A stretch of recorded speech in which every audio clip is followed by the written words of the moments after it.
देखिए, यह बहुत अच्छा सवाल आपने किया है। सबसे पहले मैं बधाई देना चाहता हूं। अनवर साहब को तो बाद में बधाई दूंगा, लेकिन सबसे पहले मैं जनाब इमरान प्रतापगढ़ी साहब को बधाई देना चाहता हूं कि उन्होंने सही वक्त में एक मसीहा को चुने हैं जो वाकई झारखंड का नक्शा बदल देगा।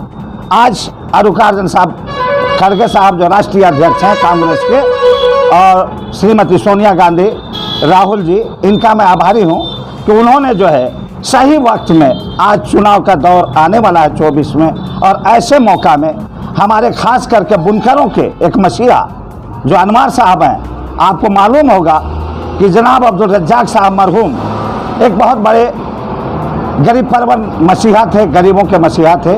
उन्होंने बिहार सरकार में मंत्री भी रह चुके थे, कई बार MLC रहे हैं। मैं आपको बताना चाहता हूं कि बुनियाद अगर मजबूत होगा तो मकान मजबूत होगा। आज अगर आप झारखंड के अंदर इरबा का नाम रोशन हुआ है तो जनाब अब्दुल रज्जाक साहब की वजह से, और मैं उनके दोनों बेटों को तहे दिल से शुक्रिया अदा करता हूं, तीनों बेटों को, चारों बेटों को शुक्रिया अदा करता हूं कि उन्होंने आज इरबा का जो नक्शा बदला है, पूरे इंडिया में इसका नाम रोशन हो रहा है।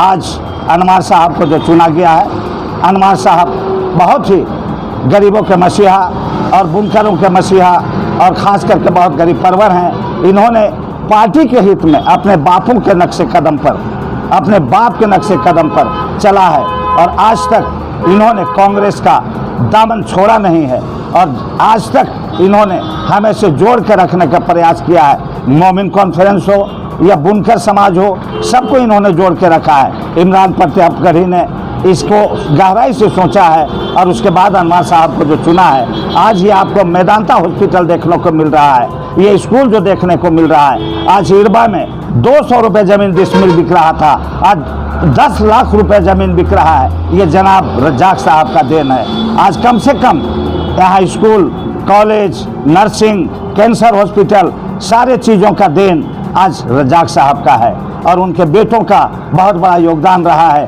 कि उनका जो सपना था उन्होंने पूरा किया है। आज जो है मैं आपको बताना चाहता हूं कि हमारे क्षेत्र में गरीबी बहुत ज़्यादा है।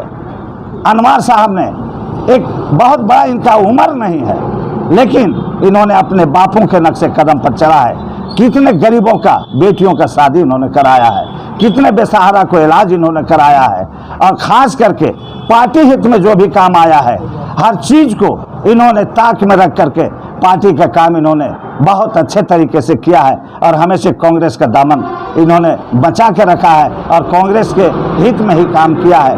बल्कि हम तो ये कहना चाहेंगे कि आज राष्ट्रीय उपाध्यक्ष अनवर साहब को चुना गया है। मैं अनवर साहब को तहे दिल से बधाई देना चाहता हूँ, लेकिन हमारी ये कामना होगी, और सरकार से मेरी मांग होगी कि आने वाला चुनाव जो 24 में आने वाला है, अगर हो सकता है, अल्लाह ने चाहा, सरकार अगर सोनिया जी का बने, तो मैं चाहता हूं कि अनवर साहब किसी न किसी अच्छे पोस्ट में जरूर आएंगे, और सेंट्रल में हम लोग का आवाज़ इन्होंने बुलंद करेंगे।